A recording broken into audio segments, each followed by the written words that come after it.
broken chain that is unapproachable, then you can't make a legal ruling. Anyway, I hope that, part of what I'm, hoping is just to kind of clarify in your mind some of these things, because these are real problems in our community now. We have a religion that's supposed to unite us, and now all it's doing is dividing us. And the reason for that is because we're not following it. If we followed it in the recensions that have come to us from the learned masters of our tradition, we wouldn't have these debates. We wouldn't be split. And I have no authority in this religion. I make no claims and have no authority in this religion. I'm reading to you from people that have authority. I'm relating to you from people that have authority. That's the only authority that I have, if I have any, is that. But my personal opinion means nothing in the religion of God. Nothing. I have no opinion in the religion of God. I don't, because I don't have that maqam. That's a maqam, to have an opinion in the religion. Tahawiyya had that opinion. She had a maqam. She could make a statement about the religion, but it's a high maqam. Even in the few things that I've done, like cesarean moon births, those weren't my opinions. I was just relating what other people said that I think are the best opinions. If I had an opinion, it was only to say that these are the dominant opinions, and they make the most sense. But that's the truth. So, look, you see, I didn't see this, right? In the Islamic tradition, where learning from a teacher is so emphasized, how can we know we are receiving the truth instead of that of the teacher's subjective opinion? Wallahi, I swear to God, I did not read that. I swear by Allah to you, I did not read that question. That is exactly, I just gave you the answer. So that is the point. Don't listen to me. Do not trust me. I'm telling you the truth. Trust Ibn Juzay al-Kalbi, trust Sidi Muhammad al-Mawaq, trust Abu Hamid al-Ghazali. I would argue that Sheikh Abdullah bin Bayya is trustworthy. But he relies on all these people. He has his tarjihat, undeniably, but he's at that maqam. I mean, I really believe that. But that's how you can know that. This is a really excellent question. And then also remember, Abu Hamid al-Ghazali said, know men by the truth, don't know the truth by men. That it's important to learn this religion so that you're not fooled by people. And when you have that criterion, and there's red flags. The nice thing about our religion is that most people that are deviant will have red flags.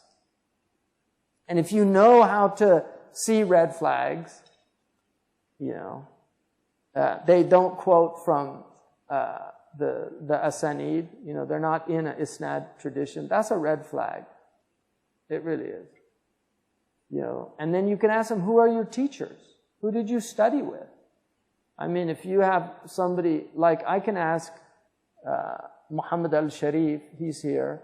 Sheikh Muhammad is Azhari, graduate from Al-Azhar. He spent many years studying at Al-Azhar. And I know what the muqarrarat at the Al-Azhar is, so I have a general idea of the things that he studied. But if he shows up in his hindab, the Azhari jubba, and with a Azhari turban, and I don't know him, I can ask him, what's your name? I mean, he could be making some phony name, that's true, but generally, I can literally make one phone call, or two maximum, and I'll know everything about him. I'll know if he was a good student at Al-Azhar, if he was a bad student. That's a fact. It's not hard to determine who where people come from and what their religion is. If you people that studied in Mauritania, all I have to do is make one phone call, and I ask you about so and so. The Mauritanian ulama, they all know each other. They know who's a student and who's not. They know who's at the level of a high level and who's not. They know. It's just known. It's well known. And this was traditionally the way our ummah was protected because there were rightly guided people, and they had teachers, and those teachers were rightly guided. Now there's all these people that are outside of these traditions. They don't follow madhab. I was taught if somebody does not follow a madhab, unless they're a rank beginner in this religion, that you have to follow a madhab. That's what I was taught. After 35 years of studying this religion, I'm absolutely convinced that without madhabs, this religion is a disaster. You have to have, and people say, oh, before the madhabs, that, don't misunderstand that statement. You have to qualify everything now, because people will just latch on to that. Oh, he said the religion without, so that means the Prophet's religion was a disaster because there were no madhabs then. This is the way people think now. My point is that there are so many differences of opinions in this religion. If you don't have a madhab that explains a normative tradition, you'll be confused and you'll be on a new religion every day, because you're going to find hadiths that contradict what you're doing one day the next day. These great scholars worked this out for us. We don't need to reinvent the wheel. Now, having said that, I would argue that in the mu'amalat, there is a lot of room for ijtihad now. There's a lot of room also for talfiq, for joining madhabs and things like that. And that's Shaykh Abdullah bin Bay's position. In ibadat, I don't think so. I really think people should follow one school in their ibadat, and unless they move to another school for some benefit that's permitted, or there's a rukhsa that's necessary, like the Shafi'is using the Maliki opinion when they make tawaf, because wudu is an obligation during tawaf.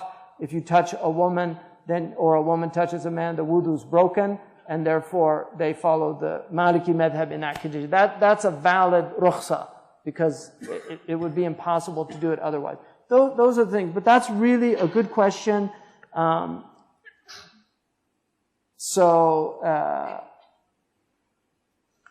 we need to have a recourse to the sources? That's true, but that takes training. So you have to learn, like alhamdulillah, I mean, the level of my training, I can work with these books relatively well.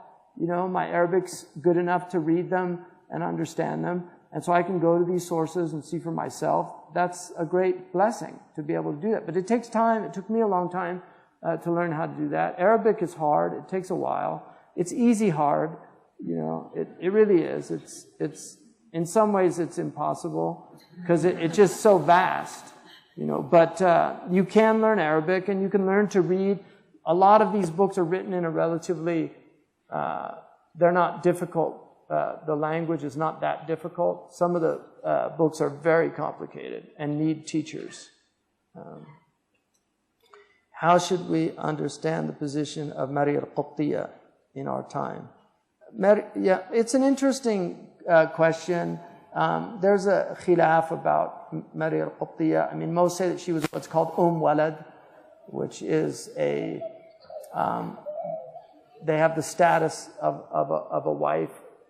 Concubinage was definitely part of the pre-modern world. It doesn't exist anymore, with the exception of sexual slavery, which is totally haram, and also what these people are doing in Iraq and Syria is completely just against things. But it's definitely a pre-modern world that permitted these things. The Quran is clearly moving towards the abrogation of slavery and these type of things. Anybody that looks at the Quran, that's very discernible. Fakku raqaba, freeing the slaves. Concubinage was also, another thing about the pre-modern world was that there was incredible poverty like today. There are people today that sell their children.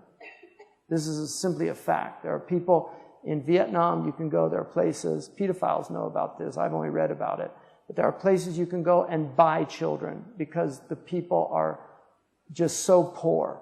And it breaks their heart. It's not like they want to, I saw a documentary on this, that's how I know about it. I mean, these people are in so much pain about this, but they're selling their children to feed their other children. And so this is a reality of the world.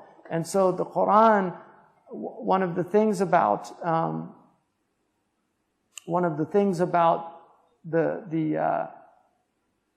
Quran is that it eliminated all sources of slavery except for war.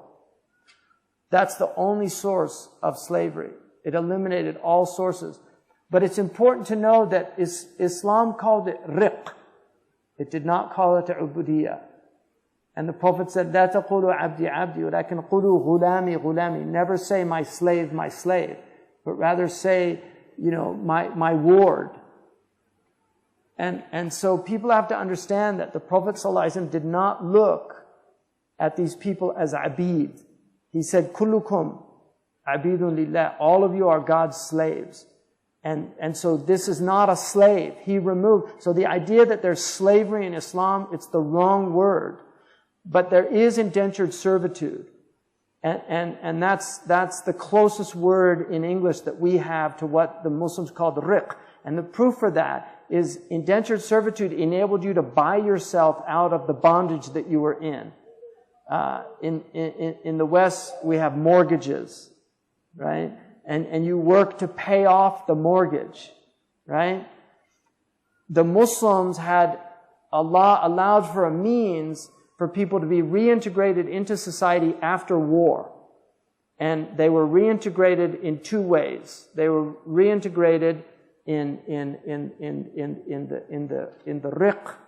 And this was also a reason why they did not want to kill people in war, which is a deterrent to murdering people, because these people actually ended up being sources of wealth in war. And so it's a deterrent to kill people in war. But once they enter into riq, if they request to be freed, then they're given, and you can take even from zakat, the mukataba. The mukatab is somebody who's working to pay off and free himself. He can actually get zakat to do that. The Prophet ﷺ said that only a few people in our religion get two rewards. One of them is a person that has a raqiqa, a woman in his servitude, and he educates her and frees her and marries her. So that's a double reward. And so we cannot take the modern world with its conceptions and ideas and try to superimpose that on the pre-modern world. It will not work. But we also have to recognize there are elements in the pre-modern world that are no longer translatable in the modern world. And this is not somehow abrogating or nullifying our religion. It's recognizing that people change and times change. We can't treat a 12-year-old today the way a 12-year-old was treated 100, 200, or 500 years ago.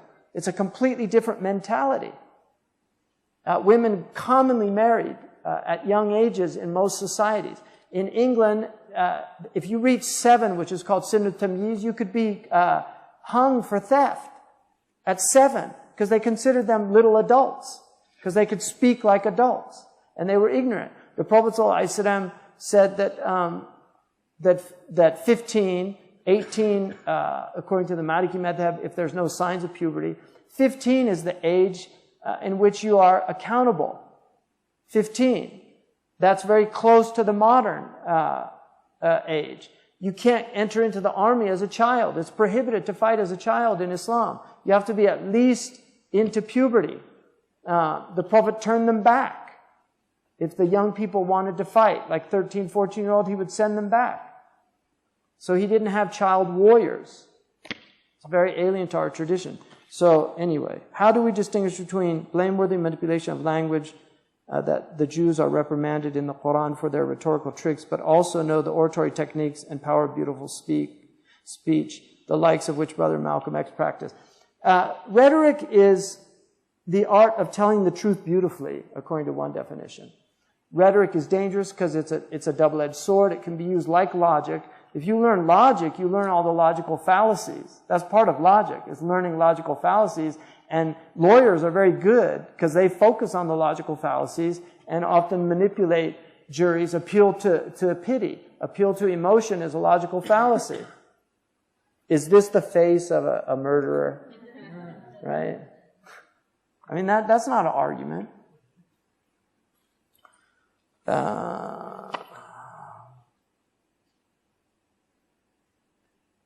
Can you respond to the Orientalist accusation asserting that Imam al-Ghazali was responsible for ending Muslim enterprise in astronomy, mathematics? Famous scientists of our time are putting this one.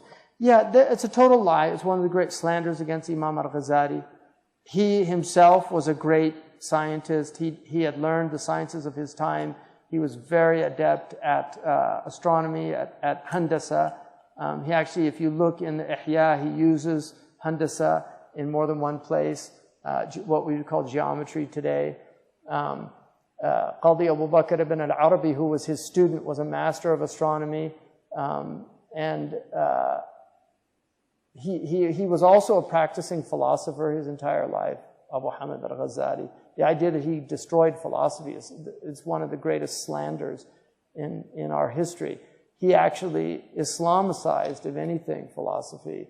And this is why a lot of the Salafi people don't like Abu Hamid, is because he brought so much of Ibn Sina's thought into Islamic tradition. And that's one of the reasons, because they think philosophy is the worst thing that ever happened to Islam. But philosophy is a tool like other tools. And it's important when you get into sophisticated societies and need sophisticated refutations of people. And also you have philosophical minds that have to find a place in Islam as well. Because not everybody's a simpleton. Right? Islam works for simpletons. It can be understood at a very simple level. And there's nothing wrong with being a simpleton. In fact, there's a lot of purity in a lot of simple people. But there are also incredibly brilliant people. There are also some incredibly brilliant people that need to find their outlet also. Sadr al-Din al-Qunawi, who was here in Qunya, was a brilliant peripatetic philosopher. He was an epistemologist, but he was also one of the most important muhaddithun of his time. People came from all over the Muslim world to read hadith with him. So, Islam has room for everybody. But obviously there are limits, and those limits are determined by the ulama. تِلْكَ حُدُودُ اللَّهِ فَلَا تَعْتَدُوهَا. God has placed limits on us and on our thought. And the peripatetic philosophers, Ibn Sina made several mistakes. Abu Hamid clarified them in Tahafut al-Falasifa. How do we bring universal peace? Yeah. You have to wait for the akhirah for that one. Unity, or at least a degree of tolerance. I mean, you're moving more towards, that's rational. Like, more towards tolerance. When you speak and refer to our past and present with terms like the Muslim world, Christendom, does this not bring with it the unavoidable tension and debate of truth claims between and within communities, Muslim versus non-Muslim, Muslim versus Muslim? When we have value different authorities, how do we all sing from the same ethical hymn sheet when different interpretations and opinions are consequently inevitable, which will subsequently have real and physical effects on the world we live in? How does the modern Muslim who post the damaging effects of individual thought that was promoted by the Renaissance and Reformation period, is looking for identity, belonging, guidance, is lured by charismatic leaders who are not truly qualified, seek guidance in today's confused and uneducated world? It's curious to me. I don't know if whoever wrote this, this comes out of critical theory, and this is pretty much modern university education in a lot of places now. The idea of truth claim. We actually believe in truth claims. Modern people don't believe in truth claims. They believe in truth with a small case T, not a capital T. We actually believe in capital T truth. We do make truth claims. We do assert truth. We actually do believe that our religion's true. We believe that the prophets told the truth. We actually believe everything in the Quran is true. Hopefully we understand it correctly. One of my favorite quotes is from Muhammad al-Amin al-Shinqiti, who, when they asked him about the Americans getting to the moon, he said there's two possibilities. Either they're liars and the outward of the Quran is true, or they're telling the truth and we've misunderstood the Quran. So, simple as that. So there's always possibility for more than one interpretation. And in that way, truth sometimes can have a small case T. But the truth of Allah as our creator, and that there's a Yom Qiyamah, these are capital T truths that we will not compromise on. And anybody that denies our creator, we believe, is a liar. In Arabic, a kadhab does not have to intend to be a liar. It's just somebody who's saying something that is not true. They're called kadhab. So whether they intend it or not is irrelevant. If you tell an untruth, you are a liar. And that's why the Prophet said it's enough to call a man a liar who reports everything he's heard. Whether or not they intended it, the fact that they're just, oh, I read on the internet. Did you hear that? That, you know, you're just spreading lies. So, you know, we do believe, but we're all human. Somebody today, I sat next to somebody, I really liked him. He's in the mayor's office, Turkish man. And he said, you know, we need to think first and foremost of the ummah. And I agreed with him, but I also, for me, and I told him this, I said, my first criteria with people is human being. Like that's how I look at people. I wasn't always a Muslim. I think I was always a Muslim in that I loved the truth and I was always looking for the truth, but I was not always, quote unquote, I couldn't check that box. What religion are you? But had I known, I would have said Muslim, because when I found out about Islam, it made perfect sense to me, and I accepted it. But when I meet people, that's my ground of meeting. Are they a human being or are they a demon? And there's a lot of evil people out there. There are people that kidnap little children. There are people that kidnap women. There are people that will tell a woman in Romania that she's going to be a nanny in New York, and then they bring them there, and then they rape her, and then put her into a house and have her sleep with men all day long so that they can make money. That's a demon to me. That's not a human being. Anybody that could do that is not a human being. And so for me, and he said, that's like Maulana Rumi. That's his view. You know, I said, well, I like him a lot. You know, so I think that's why people like him, because that's what he is. But he was also a profoundly educated Muslim and a practicing Muslim his entire life. They said that his